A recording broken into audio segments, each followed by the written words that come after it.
Okay, anybody out there that has a product or a service, listen up. Here's the question you need to be asking yourself. Are you listening to your customers?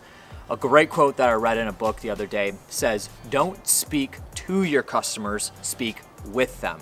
This is a great concept that a lot of people miss out on, and frankly, a lot of times I can miss out on it too.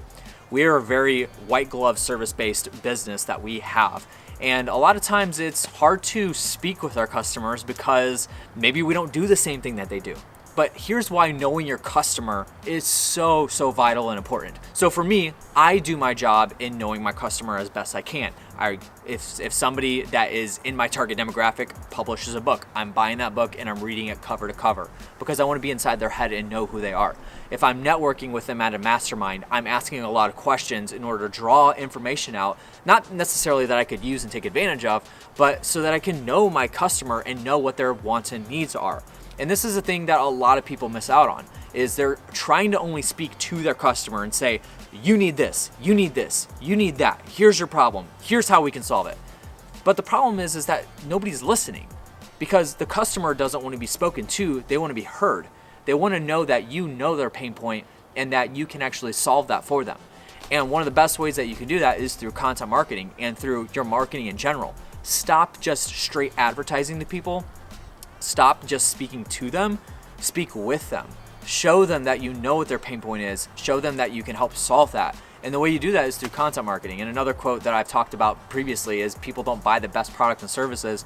They buy the products and services they understand the fastest. And if they can understand the fastest for you and your service or product that you can solve their problem, if they can understand that the fastest as opposed to one of your competitors, then they're going to purchase your product. They're going to convert. They're going to buy your service or whatever it is that you have to offer.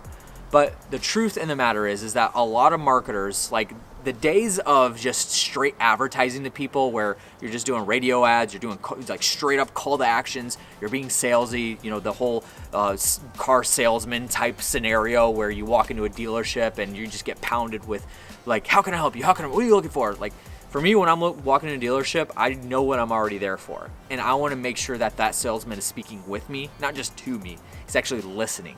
So speak with your customers, and that's why knowing them so well is so vitally important. Because if they know that you're like on their side and you're speaking with them, then they're going to buy your product and service all day long. And you can achieve that voice with them through the content you put out. So a rule of thumb that I like to use for your content marketing when it comes to how do you speak with them or how do you actually speak to them? Because let's be real, it's still marketing in general. You want to market to them, right? If you're just putting content out for engagement, you're losing the game. Like, engagement does not pay the bills, right? So you still want them to engage, but how do you do that with still speaking with them and not to them? I like the 90-10 rule. So 90% of your content, so let's just say, for instance, you're doing a video, it's a 1-minute video, let's say it's 100 seconds, right? So because that's easier to round up to. Say it's 100 seconds. 90 seconds of that video should be your value, the value point that you're trying to get to and deliver the information, the education. 10% of that should be a call to action. So 10% should be, click the link below or email me, follow me on Instagram, whatever it is. Whatever that call to action is should only be 10% of your video. And that will help you to achieve the speaking with your customer as opposed to just speaking to them. Use that in your content marketing. You're going to get a whole lot more conversions and a whole lot more people listening to you. And that's what you want, is their attention, because that's how they're going to get in your funnel and convert. That's how you're going to make money and stay in business.